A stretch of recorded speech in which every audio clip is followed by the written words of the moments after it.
ॐ भूर्भुवः स्वः तत्सवितुर्वरेण्यं भर्गो देवस्य धीमहि धियो यो नः प्रचोदयात्। ॐ शांति शांति शांति। नमस्ते मेरे प्यारे दोस्तों, ये महर्षि रमन के उपदेश उनके अपने शब्दों में की श्रृंखला का 15वां वीडियो है। इस वीडियो का टॉपिक है मंत्र और जप। मंत्र एक शब्द या वाक्य खंड है जिसे गुरु दीक्षा विधि के दौरान शिष्य को देता है। यदि गुरु ने साक्षात्कार अथवा ध्यान अभ्यास से आध्यात्मिक शक्ति प्राप्त की हो तो उसका थोड़ा अंश मंत्र में संक्रांत किया जाता है। यदि शिष्य इस मंत्र का निरंतर जाप करता है तो गुरु की शक्ति उसको आध्यात्मिक मार्ग पर प्रगति करने में सहायता करती है। श्री रमन इस प्रक्रिया की प्रामाणिकता का स्वीकार करते थे, लेकिन स्वयं मंत्र नहीं देते थे, न ही कभी उन्होंने दीक्षा में मंत्रों का उपयोग किया। फिर भी वे ईश्वर के नाम जप के अभ्यास को महत्व देते थे एवं प्राय इसे एक अवलंबन के रूप में उन भक्तों के लिए निश्चित करते थे जो शरणागति या भक्ति का मार्ग पसंद करते थे। प्रकरण 7 में कहा गया था कि ईश्वर अर्थात आत्मा के प्रति आत्म समर्पण का अभ्यास प्रभावशाली है तथा साथ में हमेशा ऐसी सभानता बनाई रखी जा सकती है कि सोचने वाला या कर्म करने वाला कोई व्यक्ति नहीं है, बल्कि एक उच्चतर शक्ति जगत के सारे कार्यों के लिए जिम्मेदार है। श्री रमन इस दृष्टिकोण के विकास के लिए प्रभावी साधन के रूप में जप की सिफारिश करते थे, क्योंकि इससे व्यक्ति तथा जगत के विचार के स्थान में उस उच्चतर शक्ति का स्मरण बनाया रखा जा सकता है।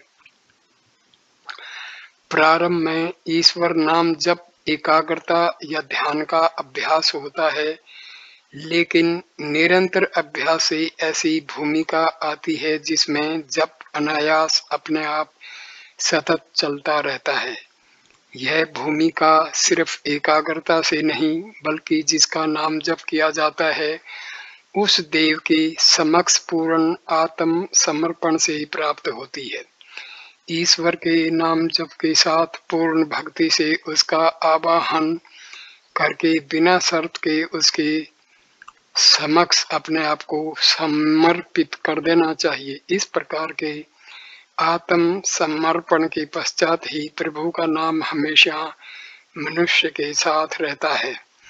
जब श्री रमन जबकि इस उच्च भूमिका की बात करते थे तो उनके विचारों का एक रहस्यमय आयाम सामने आता। वे ईश्वर नाम का आत्मा से अभेद बताते थे और अक्सर यह भी कहते थे कि आत्म साक्षात्कार के पश्चात दिव्य नाम स्वयं अपने आप को हृदय में बिना किसी प्रयत्न के सतत दोहराता रहता है। यह अंतिम भूमिका तभी प्राप्त होती है जब जप का अभ्यास अहम के प्रति लक्ष्य बनाए रखने के अभ्यास से जुड़कर उसमें विलीन हो जाता है। श्री रमन 14वीं शताब्दी के महाराष्ट्र के संत नामदेव के विधान का उदाहरण देकर इस सिद्धांत की आवश्यकता को स्पष्ट करते थे। नाम का सर्वव्यापक स्वरूप तभी समझ में आ सकता है जब मनुष्य अपने अहम नाम का ठीक ठीक परिचय प्राप्त कर ले। जब तक अपना ही नाम नहीं जाना जाता तो व्यापक नाम को जानना असंभव है।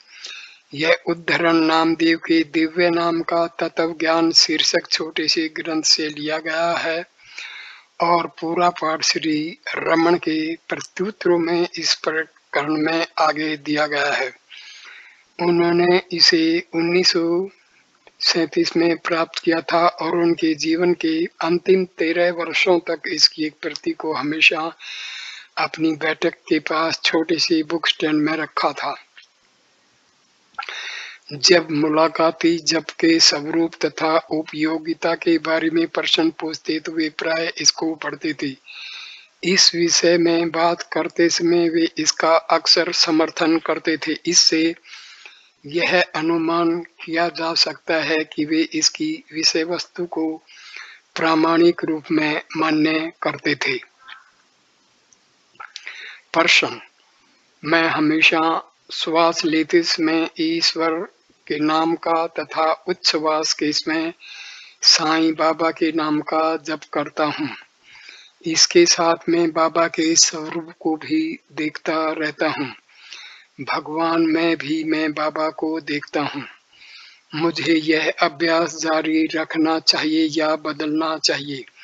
मेरे भीतर से मुझे कोई कहता है कि यदि मैं नाम रूप से ही लगाव रखूंगा तो उनसे पर कभी भी नहीं जा सकूंगा। लेकिन नाम रूप को छोड़ने के पश्चात मुझे क्या करना चाहिए यह मैं समझ नहीं पा रहा हूँ। क्या भगवान इस विषय में मेरा मार्गदर्शन करेंगे? महर्षि का उत्तर: आप अपनी वर्तमान पद्धति जारी रख सकते हैं। जब जप अखंड रूप से चलता रहता है तो दूसरे सब विचार शांत हो जाते हैं और मनुष्य अपने सच्चे स्वरूप में स्थित होता है जो जप या ध्यान है। हम अपने मन को जगत के बाह्य पदार्थों के प्रति अभिमुख रखते हैं। इस कारण हम अपने जप रूप सच्चे स्वभाव के बारे में सावधान नहीं होते। जब हम जप अथवा ध्यान के सावधान प्रयत्न से अन्य पदार्थों के विचारों को रोकते हैं तब जो शेष रहता है वह हमारा जप स्वरूप सच्चा स्वभाव है। जब तक आप स्वयं को नाम रूप समझते हैं तो जप के दौरान भी आप नाम रूप से बच नहीं सकते। जब आप जान लेंगे कि आप नाम रूप नहीं हैं तो वे अपने आप छूट जाएंगे। दूसरे किसी भी प्रयत्न की आवश्यकता नहीं। जप अथवा ध्यान स्वाभाविक तथा अनिवार्य रूप से आपको उस ध्येय तक ले जाएगा। वर्तमान में जप साधन है, वह तब ध्येय मालूम पड़ेगा। नाम और ईश्वर भिन्न नहीं है। नामदेव के निम्नलिखित उपदेशों में यह बात स्पष्ट रूप से कही गई है। नंबर 1, नाम घन रूप में आकाश, पृथ्वी एवं पाताल में तथा पूरे विश्व में व्याप्त है। कौन कह सकता है कि वह पाताल आदि निम्न सतर के लोकों में किस गहराई तक तथा स्वर्ग आदि के ऊपर के लोकों में किस ऊंचाई तक फैला हुआ है? अज्ञानी लोग पदार्थों के तत्व को न जानकर 84 लाख जातियों में जन्म लेते रहते हैं। नामदेव कहता है कि नाम अमर है, रूप असंख्य हैं, लेकिन ये सब कुछ नाम है। दूसरा, नाम ही रूप है। नाम और रूप में कोई भेद नहीं है। ईश्वर नाम रूप धारण करके प्रकट हुए। इस कारण वेद ने नाम की प्रतिष्ठा की। सावधानी से सुनिए कि नाम से परे कोई मंत्र नहीं। जो इससे विपरीत बात कहते हैं वे अज्ञानी हैं। नामदेव कहता है कि नाम ही स्वयं केशव ईश्वर है। यह रहस्य ईश्वर के प्रेमी भक्त ही जानते हैं। तीसरा, नाम की व्यापकता को वही जान सकता है जो अपने अहम नाम से परिचित है। जब अपना ही नाम अज्ञात हो तो कोई सर्वव्यापक नाम को प्राप्त करे, यह असंभव है। जब मनुष्य स्वयं को जान लेता है तो नाम को सर्वत्र व्यापक पाता है। नाम को नामी से भिन्न देखने से भ्रम उत्पन्न होता है, यह सत्य है। नामदेव कहता है कि विश्वास न हो तो संतों से ही पूछिए। चौथा, कोई भी ज्ञान से, ध्यान से या तप से नाम को नहीं जान सकता। प्रथम गुरुदेव के चरणों में स्वयं को समर्पित करो और जानो कि अहम अस्मि, मैं हूँ, यही वह नाम है। इस अहम के मूल का अन्वेषण करके अपने व्यक्तित्व को उस स्वयंभू द्वैत रहित एकत्व में विलीन कर दो जो द्वैत से पर है एवं सर्वत्र व्याप्त है। वह अर्थात द्वैतातीत नाम तीनों लोकों में निवास करता है। नाम स्वयं पर ब्रह्म है, जहाँ द्वैत पर आधारित कोई कार्य उत्पन्न नहीं होता। यही विचार बाइबल में भी विद्यमान है। प्रारंभ में शब्द था और शब्द ईश्वर के साथ था और शब्द ही ईश्वर था। प्रश्न, तो आत्मा अनुसंधान से ईश्वर का सच्चा नाम अंत में प्रकट होगा। महर्षि, क्योंकि आप स्वयं जप रूप हैं, यदि आप स्वयं कौन हैं इसकी तलाश करके अपना वास्तविक स्वरूप जाने तो नाम प्रकट हो, इसमें क्या आश्चर्य है। प्रारंभ में जो जप प्रयत्न से होता था वह हृदय में अविच्छिन्न रूप से अनायास होने लगेगा। प्रश्न, जप कब तक करना चाहिए और साथ साथ ईश्वर के रूप पर एकाग्रता भी करना आवश्यक है क्या। महर्षि, रूप देखते रहने से जप का महत्व अधिक है। जब स्वाभाविक बन जाए तब तक उसे जारी रखना चाहिए। उसका आरंभ प्रयत्न से होता है और तब तक जारी रखा जाता है जब तक वह स्वाभाविक हो जाए। जब स्वाभाविक बन जाए तो उसे साक्षात्कार कहा जाता है। दूसरे कार्यों में व्यस्त रहने के समय भी जप किया जा सकता है। जो है वह केवल एक सत्य है। सत्य तक पहुंचने के मंत्र, नाम, रूप, विचार एवं सभी प्रकार के प्रयत्न उसी सत्य का प्रतिनिधित्व करते हैं। अंत में वे सब उस एक सत्य में मिलकर एक रूप हो जाते हैं। भक्ति, विचार एवं जप असत्य को दूर रखने के हमारे प्रयत्न के विभिन्न रूप हैं।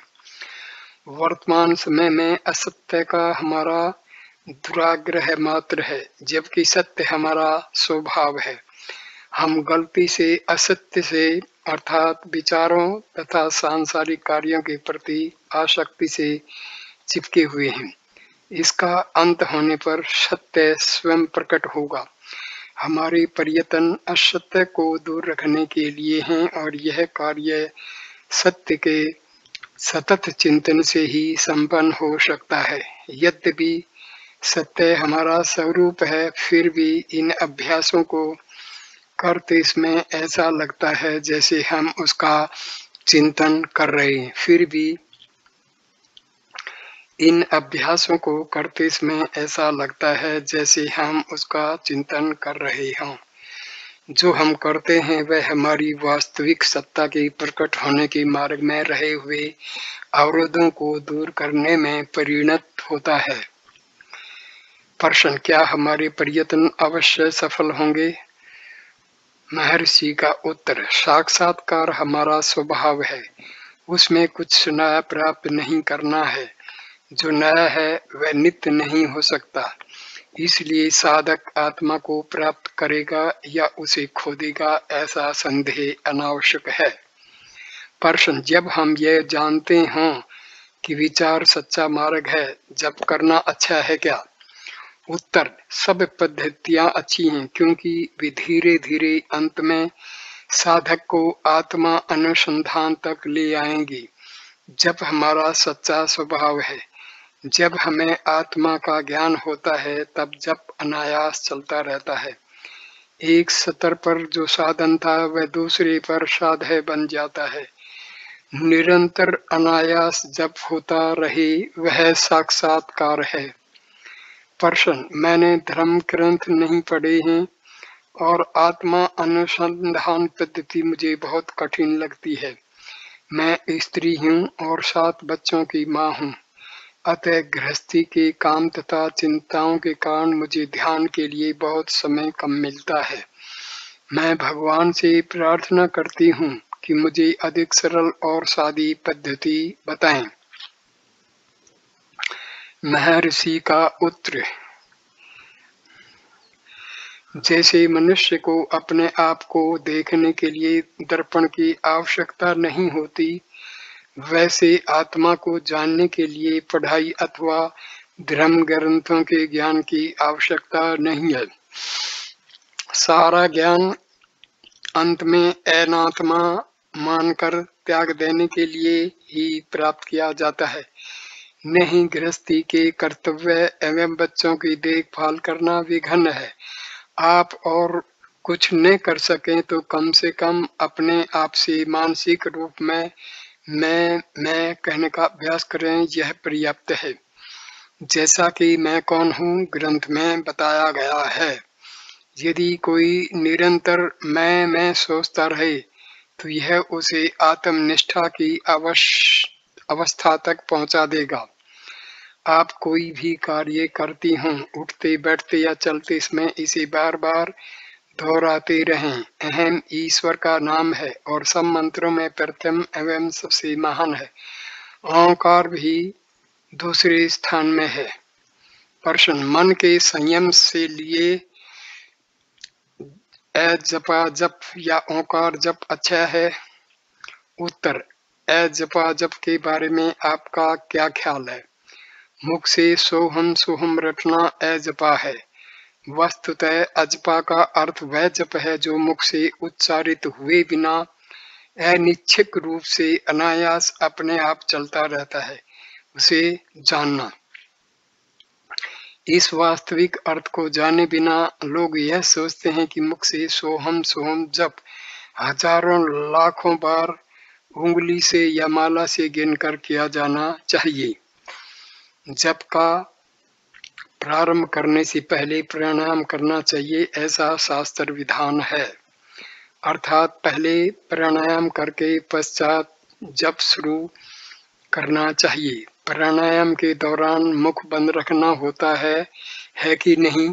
यदि प्राण की गति रोककर शरीर के 5 महाभूतों को एक साथ बांधकर उनका संयम किया जाए तो शेष सच्चा आत्मा रहता है।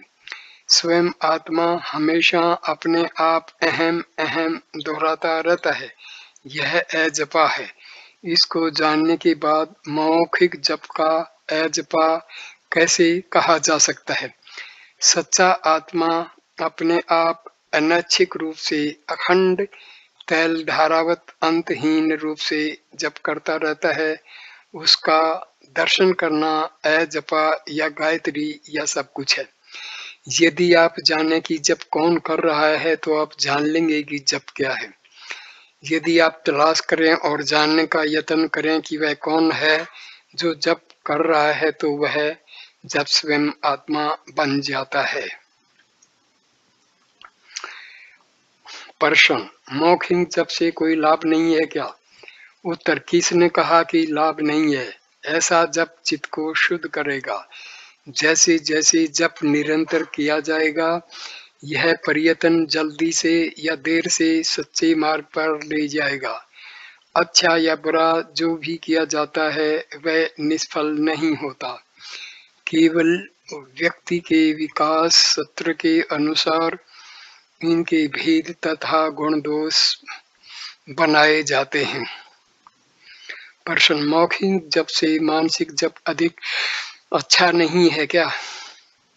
उत्तर, मौखिक जप ध्वनि रूप होता है। ध्वनि विचार से उत्पन्न होते हैं। क्योंकि विचारों को शब्द में व्यक्त करने से पूर्व सोचना पड़ता है। मन विचारों से बनता है, इसलिए मानसिक जप मौखिक से अच्छा है। प्रश्न, हमें ध्यान के साथ साथ मंत्र को मुख से नहीं बोलना चाहिए?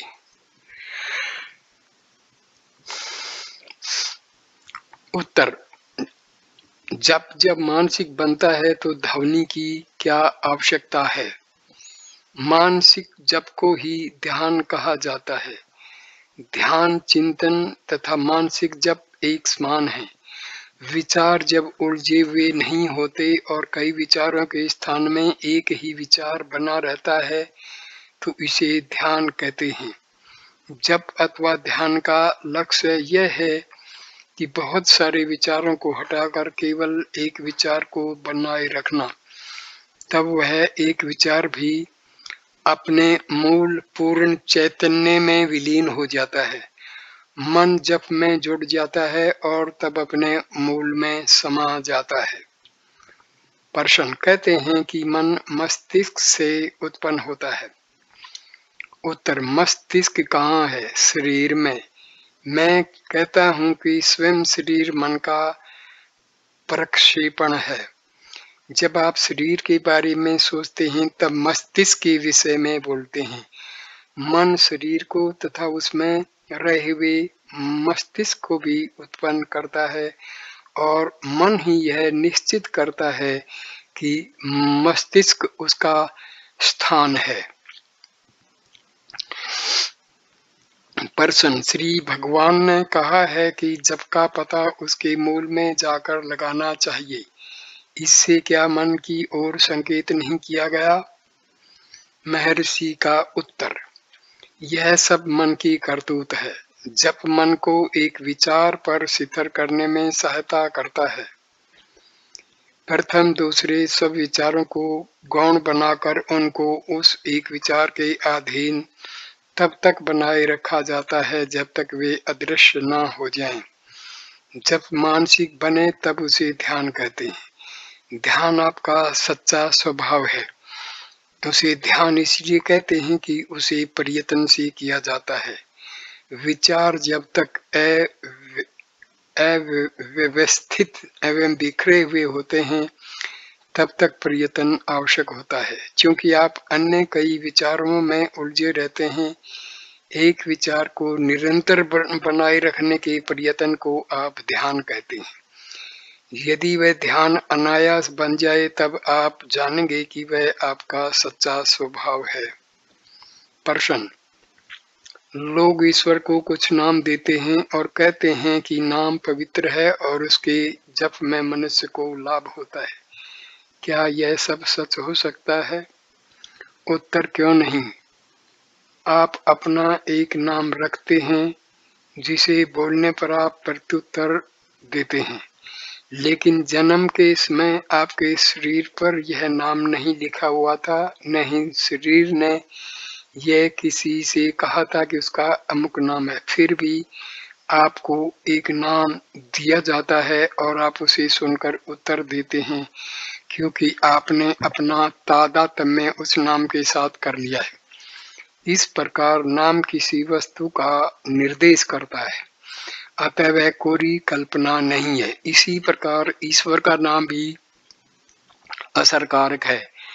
नाम जप का अर्थ उस नाम से जानी जाने वाली वस्तु या व्यक्ति का संबंध है, इसलिए उसका महत्व है। प्रश्न, 1 घंटे या उससे अधिक समय तक जप करने से मेरी निद्रा जैसी अवस्था हो जाती है। जगने पर याद आता है कि मेरे जप में रुकावट हुई है, तब मैं पुनः जप शुरू करता हूँ। उत्तर, निद्रा जैसी अवस्था यह ठीक है, वह सहज स्थिति है, क्योंकि इस समय आप अहंकार के साथ जुड़े हुए हैं। आप सोचते हैं कि वह सहज अवस्था आपके कार्य में रुकावट करती है, इसलिए आपको यह अनुभव अवश्य बार बार दोहराना चाहिए जब तक आप जान लें कि वह आपकी स्वाभाविक नित्य अवस्था है।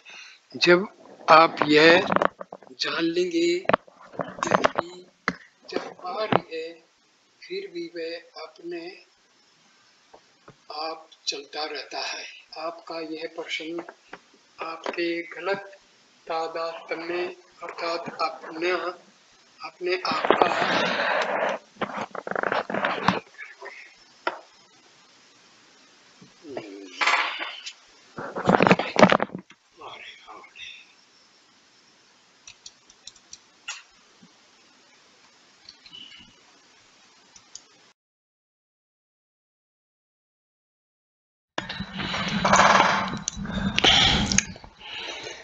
बीच में थोड़ी सी रुकावट आ गई थी। मैं दोबारा इस प्रश्न को दोहरा रहा हूँ। प्रश्न: 1 घंटे या उससे अधिक समय तक जप करने से मेरी निद्रा जैसी अवस्था हो जाती है। जगने पर याद आता है कि मेरे जप में रुकावट हुई है, तब मैं पुनः जप शुरू करता हूँ। उत्तर: निद्रा जैसी अवस्था यह ठीक है, वह सहज स्थिति है, क्योंकि इस समय आप अहंकार के साथ जुड़े हुए हैं। आप सोचते हैं कि वह सहज अवस्था आपके कार्य में रुकावट करती है, इसलिए आपको यह अनुभव अवश्य बार बार दोहराना चाहिए जब तक आप जान लें कि वह आपकी स्वाभाविक नित्य अवस्था है। तब आप यह भी जान लेंगे कि यद्यपि जप भारी है, फिर भी वह अपने आप चलता रहता है। आपका यह प्रश्न आपके गलत तादात्म्य अर्थात अपने आप का जप करने वाले मन के साथ तादात्म्य करने के कारण उत्पन्न हुआ है। जप का अर्थ अन्य विचारों को रोककर एक ही विचार को पकड़े रहना है। यही उसका प्रयोजन है। वह ध्यान तक पहुंचाता है, जिसका अंत आत्म साक्षात्कार या ज्ञान में होता है। प्रश्न: मुझे जप किस तरह करना चाहिए? उत्तर: मनुष्य को यांत्रिक ढंग से ऊपर से बिना भक्ति भाव ईश्वर के नाम का उपयोग नहीं करना चाहिए। प्रश्न: तो यांत्रिक जप निष्फल है क्या? उत्तर: दीर्घकालीन गंभीर रोग केवल औषधि के नाम जप से नहीं, औषधि सेवन से जाता है। इसी प्रकार मरण जन्म के बंधन शिवोहम जैसे महावाक्यों को निरंतर रटने मात्र से नहीं कट सकते। मैं ब्रह्म हूँ ऐसा रटते हुए घूमते रहने के बजाय ब्रह्म रूप होकर स्थिर होकर रहिए। जन्म मरण रूप भवरोग मौखिक रूप से सोहम मंत्र असंख्य बार रटने से नहीं, तद्रूप बनकर रहने से मिटेगा। प्रश्न: आकस्मिक रूप से मंत्र जप के रूप से लाभ होता है या नहीं? उत्तर: नहीं। मंत्र योग्य गुरु से दीक्षा पूर्वक मिला होना चाहिए। यह सत्य मंत्री तथा राजा की इस कहानी से स्पष्ट होता है। एक राजा अपने मंत्री से उसके घर मिलने गया। वहां उससे कहा गया कि मंत्री जी जप कर रहे हैं। राजा उसकी प्रतीक्षा में रुका और मिलने पर पूछा कि वह मंत्र कौन सा है। मंत्री ने कहा कि वह सबसे पवित्र गायत्री मंत्र है। राजा ने उस मंत्र की दीक्षा लेने की इच्छा प्रकट की, लेकिन मंत्री ने अपनी असमर्थता प्रकट की। तब राजा ने वह मंत्र किसी और से सीखकर कुछ समय बाद मंत्री से मिलने पर गायत्री मंत्र बोलकर पूछा कि वह ठीक है या नहीं। मंत्री ने कहा कि मंत्र तो ठीक है, लेकिन उसे इस प्रकार बोलना ठीक नहीं। राजा ने उसका कारण पूछा। तब मंत्री ने पास में खड़े सेवक से राजा को गिरफ्तार करने की आज्ञा दी। आज्ञा का अमल नहीं हुआ।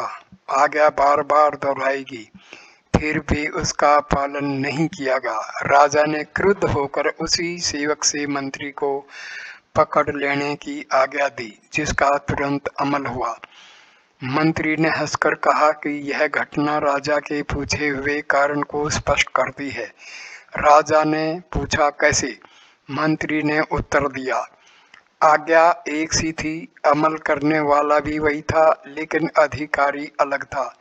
जब मैंने आज्ञा दी थी तो वह बेअसर रही, जब आपने आज्ञा दी तो तुरंत असर हुआ। यही बात मंत्र के बारे में भी सच है। प्रश्न: मुझे कहा गया कि मंत्र जब बहुत शक्तिशाली है। उत्तर: आत्मा सबसे महान मंत्र है। वह अपने आप निरंतर चलता रहता है। यदि आप इस आंतरिक मंत्र के विषय में सभान नहीं हैं तो आपको उसे सभानतापूर्वक मंत्र जप के रूप में ग्रहण करना चाहिए, जिसमें दूसरे विचारों को रोकने का प्रयत्न किया जाता है। उसके प्रति निरंतर लक्ष्य देने से आप कुछ समय बाद आंतरिक स्वाभाविक मंत्र के विषय में जागरूक बन जाएंगे, जो साक्षात्कार की अवस्था है, जिसमें कोई अनायास नहीं होता। इस सभानता में दृढ़ता से प्रतिष्ठित हो जाने पर आप कितने ही कार्यों में व्यस्त रहने पर भी इस प्रशांत प्रवाह में अनायास रह सकेंगे। मंत्र जब से मन का नियंत्रण होता है, तब मंत्र मन से तथा प्राण से एक रूप हो जाता है। जब मंत्र के अक्षर प्राण से एक रूप होते हैं तो उसे ध्यान कहा जाता है, और जब ध्यान गहरा एवं दृढ़ होता है तो वह सहज समाधि में परिणत होता है। प्रश्न: मुझे एक मंत्र मिला है, वह प्रणव है। लोग मुझे डराते हैं कि यदि मैंने इसका जप किया तो परिणाम अकल्प्य हो सकते हैं। मैं आपसे मार्गदर्शन चाहता हूँ, क्या मैं इसका जप कर सकता हूँ? मुझे इसमें काफी श्रद्धा है। उत्तर: उसे श्रद्धा के साथ अवश्य जपना चाहिए। प्रश्न: वह अपना कार्य स्वयं करेगा या कृपा करके मुझे आगे की कुछ सूचना देंगे? उत्तर: मंत्र जप का उद्देश्य यह अनुभव करना है कि वह मंत्र आप में पहले से ही अनायास चल रहा है। मौखिक जप मानसिक बनता है, तब मानसिक जप अंत में अपना नित्य रूप प्रकट करता है। वह मंत्र साधक का सच्चा स्वरूप है, इसे साक्षात्कार कहते हैं। प्रश्न: क्या समाधि का आनंद इस तरह प्राप्त होगा? उत्तर: जब मानसिक बनकर अंत में अपने आप को आत्मा के रूप में प्रकट करता है, यह समाधि है।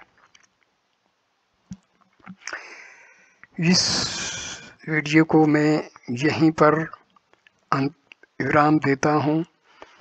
अगला वीडियो का टॉपिक होगा गृहस्थ जीवन। नमस्कार मेरे प्यारे दोस्तों, please like, comment and share the video and subscribe the channel. नमस्कार।